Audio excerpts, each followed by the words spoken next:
Բարի օր, սիրելի հայրենակիցներ, հարգելի հետևորդներ, եթերում նորից Հայացք Սյունիքից հաղորդաշարն է, մեր հյուրը Ուժեղ Հայաստան կուսակցության անդամ Արթուր Միքայելյանն է։ Պարոն Միքայելյան, ողջունում ենք ձեր հերթական այցը Սյունյաց երկիր թերթի տաղավար, նախորդ հարցազրույցի ժամանակ ձեզ ներկայացրել էինք, մեր լսարանին մեր հետևորդները արդեն ձեզ ճանաչում են, ուստի եւ կրկնելու կարիք չկա, այնպես որ եթե դեմ չեք, կարող ենք զրույցը անմիջապես։ Շնորհակալություն եմ ես հայտնում կրկին անգամ հյուրընկալվելու ձեր տաղավարում ու շատ մեծ սիրով կզրուցենք։ Շատ լավ։ Պարոն Միքայելյան, նախընտրական վիճակը հանրապետությունում անդադ օր առ օր թեժանում է, լարվում է, սրվում է։ Փորձենք նախ եւ առաջ զրուցել նախընտրական շրջանում արդեն իսկացած հարցերի շուրջ, փորձենք գնահատել նախընտրական իրավիճակը։ Հարցերն ու մտահոգությունները այդ առումով շատ են։ Ես մի քանիսը թվարկեմ, ժամանակավրեպ փոփոխություններ ընտրական օրենսգրքում, Հայաստանում մայիսի 4-ին եւ 5-ին կայանալիք ԵՄ Հայաստան գագաթնաժողով, ԵԱՀԿ ԺՀՄԻԿ դիտորդական մեծաքանակ առաքելության սպասվող գործունեություն հանրապետությունում, իշխանական տեխնացուին սատարող հայտարարություններ Միացյալ Նահանգներից, Թուրքիայից, Ադրբեջանից, եվրոպական երկրներից եւ ենթադրյալ ընտրակաշառքի հիման վրա ձերբակալություններ ձեր քաղաքական թիմից։ Հարցերը ինչպես տեսնում եք շատ են եւ մեկ հարցազրույցի ընթացքում հնարավոր չէ բոլորը քննարկել։ Ուստի եւ կուզենայի անդրադառնանք միայն ձեր որոշ թիմակիցների ձերբակալությունների խնդրին, որին ականատես ենք վերջին օրերին, որը դուք էլ տեսնում եք, նկատել եք, որ վերջին օրերին մեր հասարակական քաղաքական կյանքում ամենաշատ քննարկվող թեմաներից մեկն է։ Խնդրեմ։ Ուրեմն ես ձեր թվարկած թեմաներին կավելացնեմ նաև մեկ թեմա, որը որ այսօր ի հայտ եկավ, դա Ադրբեջանի փոխվարչապետ Մուստաֆայևի այցն է Հայաստանի Հանրապետություն նախընտրական շրջանում։ Ու բնականաբար այս ամեն ինչը Շահին Մուստաֆաև։ Այո, այսօր ժամանել է Երևան, պարզ չի ինչ նպատակով, պարզ չի ինչ օրակարգով, բայց կարելի է ենթադրել, որ Նիկոլ Փաշինյանին օգնության նպատակով։ Այլ բան այստեղ ես չեմ տեսնում։ Տեսեք ինչ վերաբերում է Այսինքն Մամեդյարովի հայտնի հայտարարությունից հետո ակնհայտ սա արդեն մենք Մամեդյարովի հայտնի արտահայտությունից հետո Ստեփանակերտի եկեղեցու քանդելուց հետո այո, այսօր Հայաստանի Հանրապետությունն է Ադրբեջանի փոխվարչապետ Մուստաֆայևը եւ նա արժանացել է շատ ջերմ ընդունելության, ես չեմ կարողանում հասկանալ թե ինչու համար։ Ինչ վերաբերում է հարցերին, մեր թիմակիցների ձերբակալություններին, ես ասեմ կարճ։ Բոլոր քրեական գործերը շինց ու քրեական գործեր են, շինց ու քրեական գործեր ու ես կարծում եմ, որ մինչ ընտրությունները նմանատիպ բաների մենք կարող ենք ականատես լինել, բայց ես վստահեցնում եմ մեր այն հայրենակիցներին, ովքեր դիտում են այս հաղորդումը, որ Ուժեղ Հայաստան կուսակցությունը երբեք չի ընկրկելու մեր թիմակիցներին մեկին ձերբակալելով վստահաբար 10-ով մենք ավելանալու ենք, 20-ով մենք ավելանալու ենք, մեզ լռեցնել ուղղակի հնարավոր չէ, քանի որ մեր պայքարը հանուն Հայաստանի Հանրապետության է, հանուն Հայաստանի Հանրապետության լինելիության։ Մենք չունենք պետություն, որ կարող ենք տալ այլ երկրների կառավարման։ Մենք չունենք հնարավորություն, որ թույլ տալու, որ 300,000 ադրբեջանցի ավտոմեքենաներով իրենց ոստիկանության ուղեկցությամբ կան Հայաստան եւ Ես կանդրադառնամ, դա շատ կարեւոր հարց է, դրան կանդրադառնամ։ Հաստատ են այստեղ, մենք դա թույլ չենք տալու, մենք պայքարելու ենք միջև վերջ ու մենք վստահ ենք, որ հաղթանակը լինելու է հայ ժողովրդին է եւ մենք կառուցելու ենք Ուժեղ Հայաստան։ Այ որպեսզի ձեր ասածը մենք ամրապնդենք, ես ուզում եմ ձեզ հիշեցնել մամուլում հատկապես վերջին օրերին շրջանառվող մի խոսակցության մասին, հնարավոր համարում եք լարվածության խորացման պարագայում հասնել մի հանգրվան, որ Ուժեղ Հայաստանի գրանցումը ինչ-ինչ պատճառներով չեղարկվի։ Դիտեք, ամեն ինչ հնարավոր է այս կյանքում, բայց ես մեր հայրենակիցներին վստահեցնում եմ մի բանում, որ Ուժեղ Հայաստանը թեկուզ կես սանտիմետր հետ քայլ չի անելու։ Հունիսի 8-ից հետո մենք ապրելու ենք Ուժեղ Հայաստանում, երկրին պետք է փոփոխություններ ու այդ փոփոխությունները լինելու են Սամվել Կարապետյանի գլխավորությամբ։ Սա միանշանակ ոչինչ մեզ չի կարող կանգնեցնել ուղղակի այս գործում, որտեղ նորից եմ կրկնում, մեր նպատակը հայ ու Հայաստանի արժանապատվության վերականգնումն է, ոչ թե օտարի լծի տակ գլխիկոր ապրելը։ Շնորհակալ եմ, պարոն Միքայելյան։ Հիմա տեսեք, մենք տարբեր առիթներով նաև բանավոր զրույցների ընթացքում քանիցս նշել ենք, Սյունիք-Արցախ հարաբերությունները ունեցել են եւ ունեն մի քանի առանձնահատկություն, պայմանավորված մեր ժողովրդի պատմությամբ, աշխարհագրական դիրքով, ազգագրությամբ, էթնիկ նույնությամբ, կենցաղով, բարբառով եւ մի քանի այլ հատկանիշներով։ Այդ հանգամանքներն են նաեւ պատճառը, որ Ստեփանակերտի Սուրբ Աստվածամոր Հովանում այր տաճարի հետ տեղի ունեցած վանդալիզմը մեծագույն ցավով եւ չեմ ཐակցնում մեծագույն զայրույթով է ընդունվել Սյունիքում։ Մենք ապշած ենք քրիստոնեական աշխարհի անտարբերությամբ, եվրոպական երկրների եւ Միացյալ Նահանգների լռությամբ, ապշած ենք ՅՈՒՆԵՍԿՕ կոչվածի մահացած վիճակով, անտարբերությամբ, ապշած ենք հատկապես մեր երկրի բարձրագույն իշխանության անտարբերությամբ։ Այսպես մինչև ուր դուք քաղաքական ներողություն, քաղաքական մեծ արդեն իսկ մեծ ուժի ներկայացուցիչ եք, այսպես մինչև ուր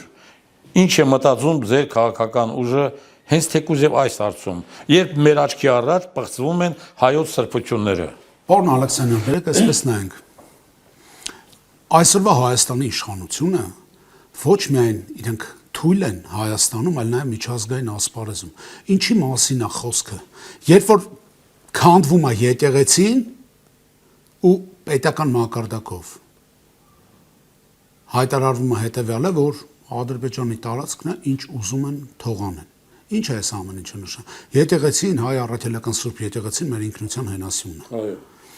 Կապ չունի հայ առաքելական եկեղեցին որտեղ է տեղակայված։ Դա մեր ինքնությունն է, ունի հազարամյակների պատմություն։ Ու այն մարդը, այն իշխանությունը, ով նման արտահայտություն կանի, ես վստահաբար կարող եմ ասել, որ նրանք գործում են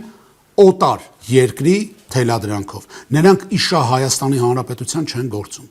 Ու այստեղ այն ինչ մենք ենք առաջարկում ուժեղ Հայաստանը, ինչն է ուժեղ Հայաստանի գաղափարախոսությունը, վերականգնել հայ պատիվն ու արժանապատվությունը, վերականգնել հայկական բանակը, վերականգնել հայ զինվորի պատիվը։ Մեր զինվորը երբեք չի պարտվել։ Մենք պետք է ունենանք ուժեղ բանակ, մենք պետք է ունենանք ուժեղ դիվանագիտություն, որ մեր հետ հաշվի նստեն։ Ոչ մի անգամ թույլերի հետ հաշվի չեն նստում։ Թույլերին այս պղծումը շարունակվելու է։ Թույլերին խղճում են։ Այո։ Խղճում են թույլերին, բայց թույլերի հետ սեղանի շուրջ չեն նստում հաշվի։ Դրա համար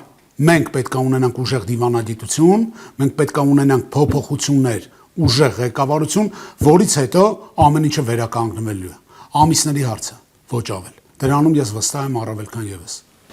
Եվ մի հարց էլ տեղափոխվենք այլ հարցություն, դիմադիր դաշտում էլ կարծեք ջրերը միևնույն առվով չեն հոսում։ Գումարած այն կուսակցությունների քանակը, որոնք արդեն իսկ հայտ են ներկայացրել ընտրությունների մասնակցելու համար, ընդ որում այդ կուսակցությունների շատերը,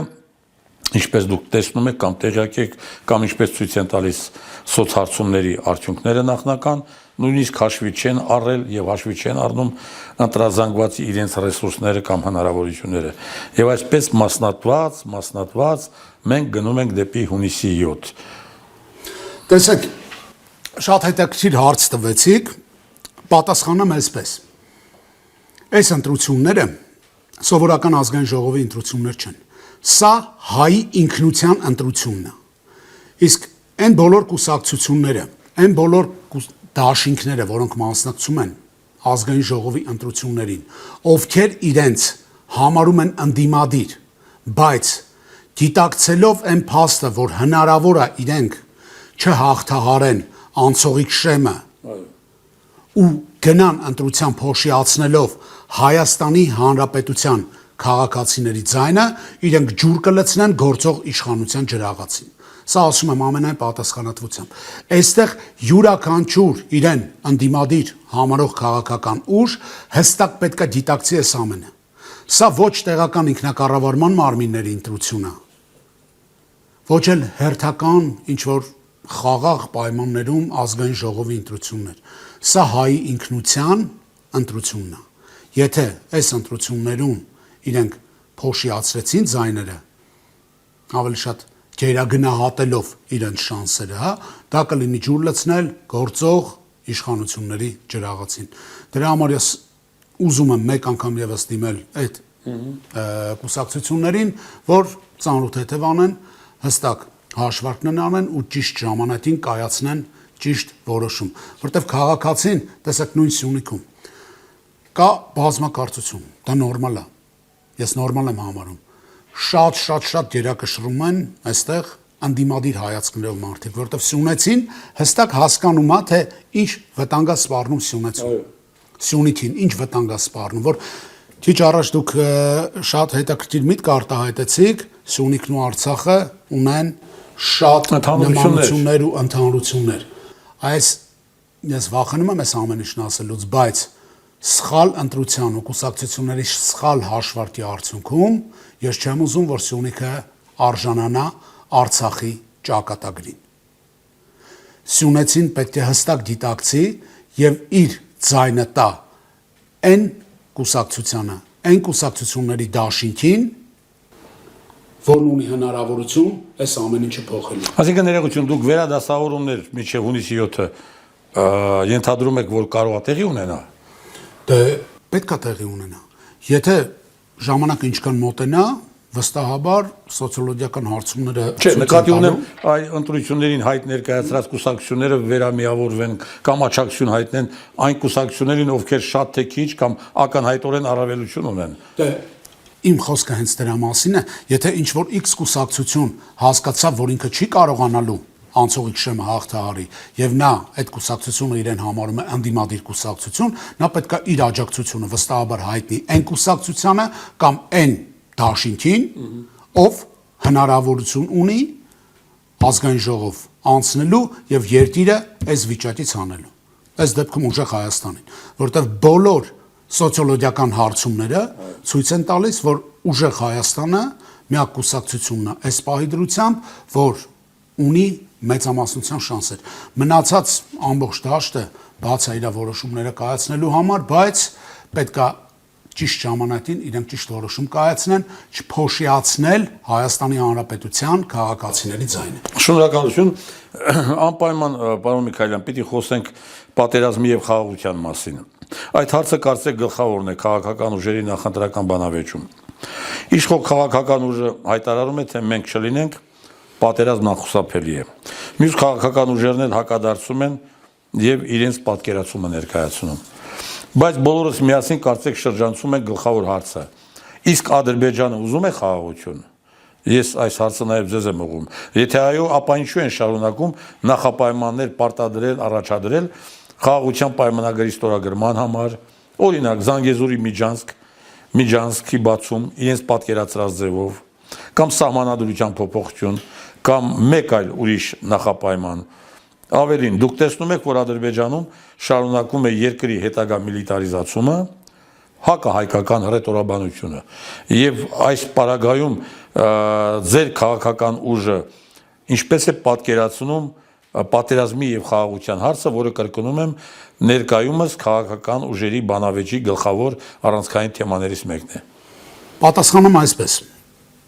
խաղաղությունը դա լոկ բառ չէ։ Յուրաքանչյուր մարդ իր հոգու ներսում պետք է զգա խաղաղություն։ Ես երբ որ էլի Սյունիքում հարցնում եմ մարդկանց, շփվել եմ հազարավոր մարդկանց հետ, նույնիսկ մի քանի հազար մարդու հետ։ Չեմ տեսել գեթ մեկ մարդ, որ ինքը իր հոգու ներսում զգա խաղաղություն։ Կրակոցների բացակայությունը դեռևս չի նշանակում խաղաղություն։ Այսօր մարդիկ բոլորն են ուզում։ Մենք կողմենք խաղաղությանը։ Սա ասում եմ ամենայն պատասխանատվությամբ, որտեղ մենք հիմա մեծ ցանկության դեպքում էլ Հայաստանի Հանրապետության բանակը այն վիճակի է, որ ինքը ոչինչ չի կարող անել, բայց մենք ուզում ենք խաղաղությունը լինի երաշխավորված, ոչ թե լոգխոստ կամ սրտիկ։ Չի լինում այդպիսի բան։ Խաղաղությունը պետք է լինի երաշխավորված։ Այդ ոնց է մենք համաձայնվում ենք մեր իշխանությունը նկատի ունեմ ես Հայաստանի, համաձայնվում է Ադրբեջանի բոլոր ցանկությունների, բայց այդ ցանկությունները, չգիտես ինչի, իշա Հայաստանի չեն։ Իմիջայլոց հենց այսօր Ադրբեջանի հոգևոր առաջնորդի տեղակալը, Փաշազադեի տեղակալը հայտարարություն է տարածել, որ իբր Հայաստանում իրենք ունեցել են 500 մզկիթ եւ Հայաստանը պարտավոր է այդ մզկիթները վերականգնի։ Այստեղ իմ մոտ հարց է գալիս. կարող է սա ամեն ինչը կապ ուներ Նիկոլ Փաշինյանի հարձակմանը հայ առաքելական սուբյեկտի դեմ։ Կարող է սա ամեն ինչը պլանավորված էր։ Հետո խուրբան եք ասում։ Ես այսօր եղել է այդ հայտարարությունը, ու իմ մոտ հարց է առաջանում։ Միգուցե սա ամեն ինչը կապ ունեն, ոնց որ մնացած այլ բաները, որտեղ ոչ մի դեպքում Իլհամի որդու ու Նիկոլ Փաշինյանի հայտարարություններ ու գործողությունները, չգիտես խի, այլ ճանապարհներով չեն գնում։ Նիկոլ Փաշինյանը չի գործում ոչ մի դեպքում Իշահայի ու Հայաստանի Հանրապետության։ Նրա բոլոր գործողությունները բացառապես թելադրված են Ադրբեջանի Հանրապետության կողմից։ Իսկ այն խաղաղությունը, որ մենք ուզում ենք երաշխավորված խաղաղություն։ Իսկ ինչ է երաշխավորված խաղաղություն։ Առաջինը, պետք է խաղաղությունը երաշխավորված լինի ոչ թե մեկ պետության կողմից, այլ մի քանի խոշոր պետության կողմից։ Պետք է երաշխավորեն, որ այս երկու երկրների միջև խաղաղությունը երաշխավորված է, փաստաթղթավորված, ոչ թե որպես վկա ինչ-որ մեկի ստորագրությամբ, որպես վկա նույնիսկ վարկ չեն տալիս։ Մենք եկել ենք որպես վկայի ստորագրությամբ ուզում ենք ունենանք խաղաղություն այն ազգի հետ, ով կոտորել է 10,000-ից ավել հայտաղերքի, ով օկուպացրել է Արցախ, ով քանդում է մեր եկեղեցիները։ Ոնց կարա լինի իրանց այդ խաղաղություն առանց երաշխավոր։ Չկա տենց բան։ Իսկ մեր խաղաղությունը լինելու է երաշխավորված։ Առաջինը։ Այսինքն եթե մենք չլինենք իշխանության պատերազմ է լինելու, դա անձակենտրոն չի կարա լինի։ Հիմա ինչ ամբողջ ազգով մենք պետքա Նիկոլին պահենք, փայփայենք, որ Նիկոլ Փաշինյանի առողջությանը հանկարծ մի բան չլինի, որտեվ ինքը հենց հիվանդացավ, պատերազմ կլինի։ Չի լինում տենց բան։ Խաղաղություն ասենք պետությունները պետքա երաշխավորվեն։ Անձով պայմանավորված խաղաղությունը ո՞րն է։ Ինքը ուզում է հավերժ ապրի, հա, որ պահին մահացավ Նիկոլը, Աստված չանի։ Պատերազմա լինելու։ Ոնց։ Չի լինում այդպես բան։ Իսկ այն խաղաղությունը, որ մենք ենք բերում, հա, դա լինելու է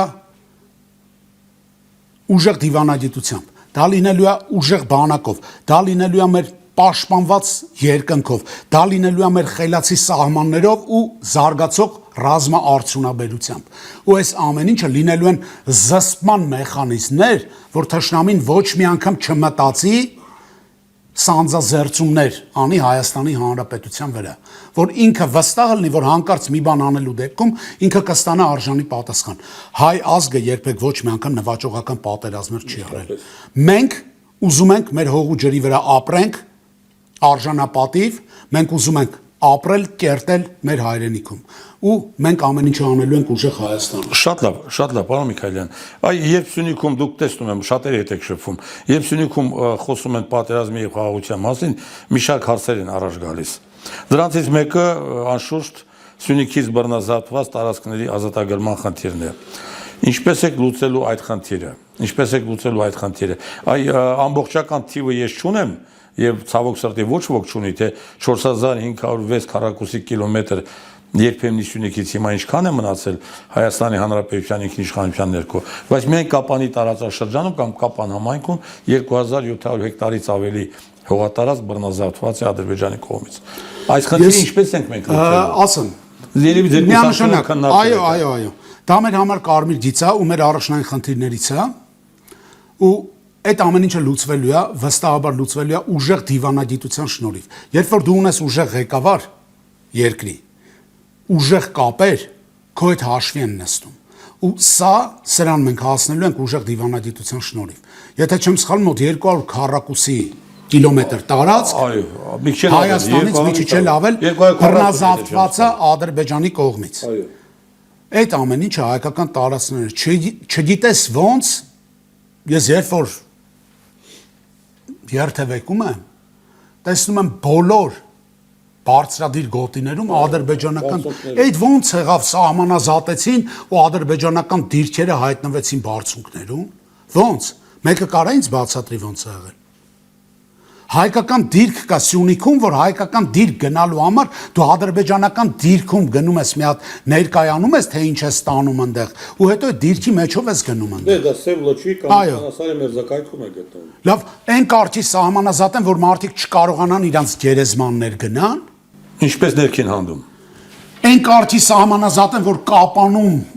կապանով անցնում ես ու ադրբեջանական դրոշներ է քո աջ ու ձախ կողմում։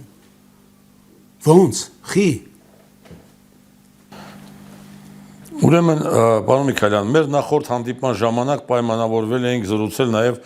երկրի անվտանգային համակարգի ներկա վիճակի եւ բարեփոխումների մասին։ Դա Սյունիքի բնակչության մտահոգող գլխավոր հարցերից է։ Մենք իհարկե մի քիչ առաջ որոշ դրվագներ նշեցինք այդ առումով, բայց որքանով տեղյակ եմ, ուժեղ Հայաստան կուսակցությունը անվտանգային համակարգի վերաբերյալ առանձին հայեցակարգ է մշակել։ Եթե կարելի է շատ համառոտ ներկայացրեք այդ հայեցակարգի հիմնական զորույցները։ Սիրով, ուժեղ խաղաղություն։ Սա Սամվել Կարապետյանի 6 խոստումներն են ուժեղ խաղաղության հասնելու համար։ Ես քիչ առաջ ասացի, որ երբ որ դու ուզում ես ունենաս խաղաղություն, դու պետք է լինես ուժեղ, որտեղ միայն ուժեղների հետ կնստեն սեղանի շուրջ զրուցելու, ու ուժեղ լինելու առաջին նախապայմանը դա ուժեղ դիվանագիտություն ունենալն է, որն էլ մեր ուժեղ խաղաղության առաջին քայլն է։ Ուժեղ դիվանագիտության շնորհիվ մենք փորձելու ենք բոլոր երկրների հետ ունենալ այնպիսի լավ հարաբերություններ, որ հասնենք երկարատև ու կայուն խաղաղության, երաշխավորված խաղաղության։ Երկրորդ կետը մեր ուժեղ բանակն է։ Դու չես կարա երկիրդ պահես անվտանգ միայն հույսով։ Դու պետք է ունենաս ուժեղ բանակ։ Այդ ուժեղ բանակը հայ զինվորի, հայ սպայի խիզախությունը, պատիվն ու արժանապատվությունը մենք վերականգնելու ենք։ 20 թվականի պատերազմում մեր զինվորը չպարտվեց, մեր սպան չպարտվեց։ Մեզ հասցրեցին նրան, սա պարտադրված պարտություն էր։ Խիզախաբար տղերքը կռվեցին, խիզախաբար 5000-ից ավել հայորդի իր կյանքը տվեց մեր ապրելու համար։ Մենք վերականգնելու ենք ուժեղ բանակը։ Բացի զինվորներից մենք ունենալու ենք 10000 դրոն ու ԱԹՍ-ներից բաղկացած բանակ, որը մինչ օրս Հայաստանը չի ունեցել։ Մեր 6-րդ կետով առաջ գնամ մի քանի կետ ռազմաարդյունաբերության զարգացումը, որ մենք փորձելու ենք թե ԱԹՍ-ները, թե դրոնները, այդ ամեն ինչի արտադրությունը սկսել Հայաստանում, որտեվ եթե դու ունես ուժեղ ռազմաարդյունաբերություն, քո երկիրը կարողանում է տիրապետի, դու կարող ես վստահ լինել քո երկրի ամրապնդման հարցերում։ Շատ կարևոր է այստեղ գալիս շատ կարևոր երկու հարց կա, մեր սահմանները, պաշտպանված սահմանը եւ հակաօդային պաշտպանությունը, պաշտպանված երկիր ու խելացի սահման, այսպես ձևակերպեմ։ Հակաօդային պաշտպանության մասով մենք միջազգային փորձագետների, անկախ փորձագետներին ներգրավելով, որոնք հանդիսանում են աշխարհի top 5 մասնագետներից մեկը, եւ ովքեր ներդրել են այդ հակաօդային պաշտպանությունը այնպիսի երկրում, որը որ այսօր համարվում է համար 1 ամբողջ աշխարհում իր հակաօդային պաշտպանությամբ, մենք ներդնելու ենք այդ համակարգը Հայաստանում։ Ունենալու ենք բազմաշերտ հակաօդային պաշտպանություն։ Ինչ է նշանակում բազմաշերտ հակաօդային պաշտպանություն, որ ժողովրդի լեզվով ասած, որ ոչ մի ճանճ չի կարողանալու անցնի։ Առաջի շերտն անցավ, երկրորդը կբռնի, երկրորդն անցավ, երրորդը կբռնի։ Իսկ խելացի սահման ասելով մենք գիտենք, որ ժամանակ առաջ է գնում, գիտությունը առաջ է գնում, այսօր մենք գործ ունենք արհեստական բանականության հետ, հա։ Մեր խելացի սահմանը մինչ վտանգը հասնելը դրանից ժամեր օրեր առաջ վերլուծելու է արհեստական բանականության միջոցով, ու մենք ավելի շուտ իմանալու ենք հնարավոր սպասվող վտանգի մասին։ Մեր մոտ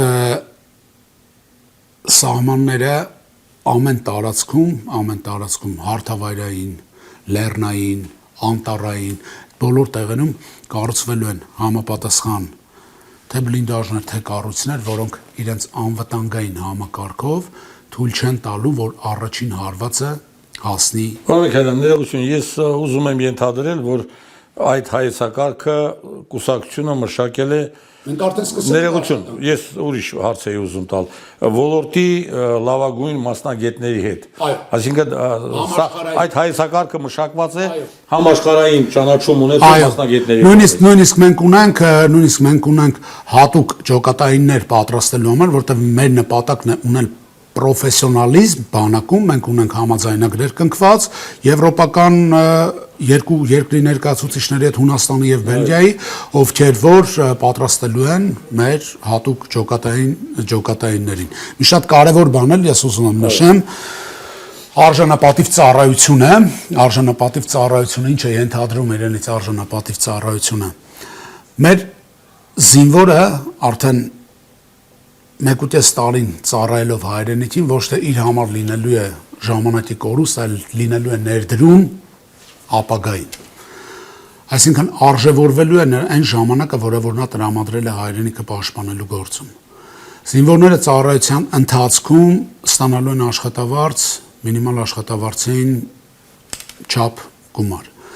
որից հետո ծառայությունից հետո զինվորները հնարավորություն են ունենալու ստանալու անվճար կրթություն Հայաստանի Հանրապետության իրենց նախընտրած բուհում։ Զինվորներին, ովքեր ժամկետային զինծառայողները նույնիսկ ունենալու են հնարավորություն նաև հատուկ տոկոսադրույքով, հիպոթեկային տոկոսադրույքով ձեռք բերել անշարժ գույք, բնակարան։ Զինվորները ունենալու են նաև ապահովվածություն, Աստված չարասցե, ինչ որ դեպքի դեպքում վիրավորում եւ այլն, պետության կողմից ցմա իրենք։ Շատ լավ, գրավիչ հայեցակարգ է, կարծում եմ մենք դեռ ավելի մանրամասը ժամանակի ընթացքում պաշտոնական քարոզչության օրերին կանդրադառնանք։ Հիմա տեսեք, քիչ առաջ մենք անդրադարձանք իբր մեր խաղաղության գործընկեր Ադրբեջանի որոշ նախապայմանների եւ թշնամական հռետորաբանությանը, այդ առումով մեզ Սյունիքում լրջորեն մտահոգվում է նաև այսպես կոչված արևմտյան Ադրբեջան նախագիծը, որը հովանավորում, քաջալերվում է այդ երկրի պետական մակարդակով։ Ցավոք այդ հարցում նույնպես պատշաճ պատասխան չենք լսում մեր երկրի համապատասխան գերատեսչություններից, ատյաններից։ Իսկ 300,000 ադրբեջանցու Հայաստանում վերաբնակեցնելու ծրագիրը ավելի վտանգավոր է, քան կարող է մեզ թվալ առաջին հայացքից։ Որևէ մեկը, ասենք օրինակ, առաջին հերթին կառավարությունը մտածել է, թե ինչ հետևանքներ կունենա այդ ծրագրի իրականացումը Սյունիքում, Սյունիքի մարզի համար։ Դա սարսափելի մի ծրագիր է, իսկ ձեր քաղաքական ուժը շատ հետաքրքիր։ Դա մեր համար կարմիր գիծ է։ Որքանով է մտահոգված տվյալ նախագիծը, ուրեմն տվյալ նախագծի հնարավոր կենսագործմամբ կամ խափանմամբ։ Պարոն Ալեքսանյան, ասեմ այսպես, դա մեր համար կարմիր գիծ է։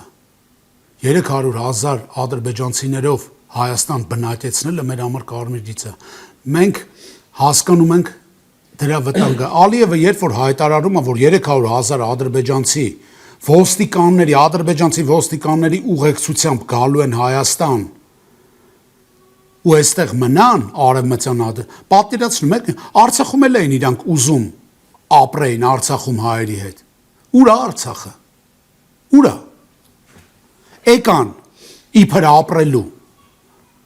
Ուր է Արցախը։ Կա Արցախ, չկա։ Օկուպացրեցին Արցախը։ Նույնը սպասում է Սյունիքին, նույնը սպասում է Գեղարքունիքին։ Սևանն գյոլ չա ուզում սարքեն։ Ինչի մասին է խոսքը։ Այստեղ էսա հիմնական խնդիրը, որ մենք ասում ենք, սա ոչ թե հերթական ընտրություն է, սա մեր ինքնության ընտրությունն է։ Ու նամանավանդ Սյունիքը պետք է շատ լուրջ վերաբերվի այս ընտրությանը, որում որ ես չեմ կասկածում։ Սյունեցին իր ձայնը կասի, որտեղ այստեղ վտանգի տակ է Սյունիքը Աստված չանի։ Ընկնի Հայաստանն ընկած է։ Սկզբից Արցախն էին տալիս հանգիստ ապրում։ Հիմա ինչ են ուզում անեն։ Մենք թույլ չենք տալու այդ ամեն ինչը։ Մենք կանգնեցնելու ենք այդ ամեն ինչը։ Այն որ Նիկոլ Փաշինյանը ու իր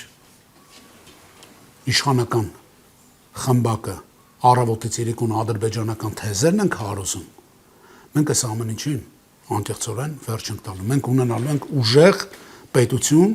ուժեղ առաջնորդ ու վստահաբար այս վիճակից դուրս գալու։ Պարոն Միքայելյան, տեսեք, մենք քննարկեցինք, խոսեցինք երկրի անվտանգության հարցերի մասին, սահմանների պաշտպանվածության մասին, բնակչության սոցիալական պաշտպանվածության, արդարության հարցերի մասին, եւ դուք իշխող քաղաքական ուժի տեսակետներից արմատապես տարբերվող դիրքորոշում եք հայտնում։ Ես ասում եմ նաև նկատի ունենալով ձեր քաղաքական ուժի ներկայացուցիչների հետ նախորդ հանդիպումները։ Եկեք այդ ամենը այսպես ընդհանրացնենք։ Որն է ուժեղ Հայաստան կուսակցության առաջարկած կամ երազած պետական կարգը։ Կամ այսպես ձևակերպենք հարցը. պետության եւ պետականության ձեր ընկալումը, ձեր քաղաքական ուժի ընկալումը։ Ինչպես եք պատկերացնում պետությունը եւ պետականությունը։ Հայամետ։ Կարճ։ Այո։ Շատ լավ, որի տակ ես պիտի ենթադրեմ Ամեն ինչ։ ամեն ինչ եւ պաշտպանություն Ամեն ինչ հայի ու Հայաստանի համար, ամեն ինչ հայի ու Հայաստանի համար։ Մենք ամենակիչը ինչ պետք անենք, մեր սերունդներին մենք պետք է փոխանցենք այն երկիրը, այն պատիվը, այն արժանապատվությունը, որը որ մենք ժառանգել ենք մեր պապերից։ Ուրիշ ոչինչ։ Մեզ շատ բան են ասում, էլ ռուսամետ, էլ ինչ ասես, բայց ամենամեծ թշնամին էս երկրի իրենք են։ Իրենք են բերել ամենացավը այս երկրին։ 3 պատերազմ բերած իշխանությունը ուզում եմ մեղադրի այն մարդկանց, ովքեր հայրենիքը պահելու համար պայքարում են, պատերազմ հրահարելու մեջ։ Սա անբարոյականություն է, մեղմ ասած։ Դրա համար մեր դիրքորոշումը պետություն եւ պետականություն մենք հասկանում ենք բացառապես հայամետ լինելու մեջ։ Շնորհակալ եմ։ Առաջին հարցով մենք արդեն անդրադարձ կատարեցինք նախընտրական վիճակին եւ որոշ հարցեր մենք շոշափեցինք։ Մի հարց այդ առումով կարծում եմ դուրս մնաց։ Ըստ մամուլի բազմաթիվ հրապարակումների, նաև հանրային կարծիքի դուք էլ լսած կլինեք, տեսնում եք նաև վարչական ռեսուրսի օգտագործումը արդեն իսկ մեծ չափերի է հասնում եւ ցցուն դրսևորումներ ունենում։ Ինչ եք կարծում։ Արդյոք վարչական ռեսուրսի օգտագործումն էականորեն չի ստվերի ազատ եւ արդար ընտրությունների մեր երազանքի իրականացումը։ Այ ինչ անել։ Ինչ անել։ Վարչական ռեսուրսը բնականաբար օգտագործվում է, բնականաբար օգտագործվում է ու ես շատ խոսակցություններ եմ լսում, նույնիսկ պետության կողմից այս շրջանում մարդկանց ոչ թե ասենք ֆինանսական օգնության, եթե թոշակների 10,000 բարձրացումը, որը որ բյուջեով նախատեսված չի, կարելի է ընկալել որպես թոշակների բարձրացում, ոչ թե ֆինանսական օգնություն, դա նույնպես կարելի է ներառել տարբեր տեղեր, ինչ որ միջոցառումներ կազմակերպել եւ այլն։ Ես այս ամեն ինչ ուզում եմ թողեմ մի կողմ։ Իրենք շատ լավ հասկանում են, որ իրենք հասցրել են երկիրը այն վիճակի, որ մարդը ունի 10,000 դրամի կարիք։ Իրենք փորձում են այդ 10,000 դրամ թոշակները բարձրացնելով այդ մարդկանց ձայնը խնդրեն։ Բայց ես վստահ եմ առավել քան եւս։ Ինչքան էլ իրանք տան, ես խնդրում եմ մեր հայրենակիցներին, ինչքան էլ իշխանությունները ձեզ տան, ձեր թոշակը բարձրացնեն, վերցրեք, բայց երբեք դրա դիմաց հայրենիք չվաճառեք։ Եվ իմ վերջին հարցը,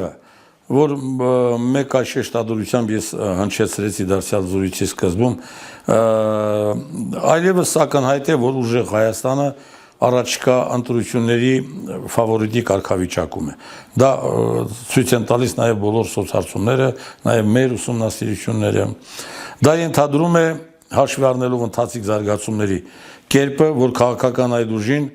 ձեր ուժին նոր դժվարություններ եւ խոչընդոտներ են սպասվում ցավոք սրտի։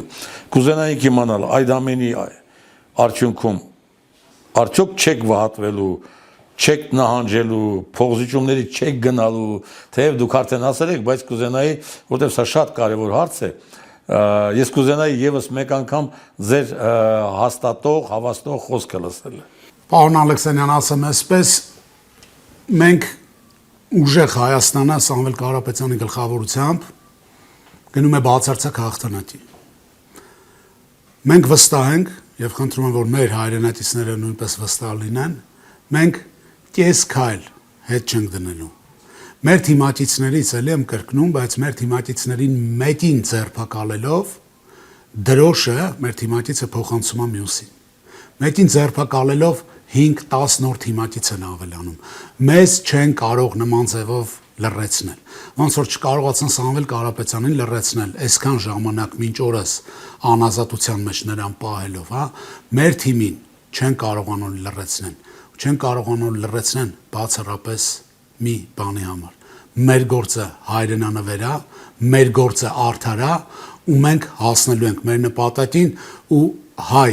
ժողովուրդը Հայաստանում ունենալու է ուժեղ Հայաստան, ու մենք միասին կերտելու ենք այդ ուժեղ Հայաստանը։ Դրանում առավել քան եւս վստահ եմ։ Պարոն Միքայելյան, շնորհակալ եմ հետաքրքիր զրույցի համար։ Ես եմ շնորհակալ։ Սիրելի հայրենակիցներ, շնորհակալություն նաև ձեզ Հայացք Սյունիքից հաղորդաշարին հետևելու եւ ժամանակ առ ժամանակ ձեր նկատառումները մեզ փոխանցելու համար։ Մինչեւ նոր հանդիպում։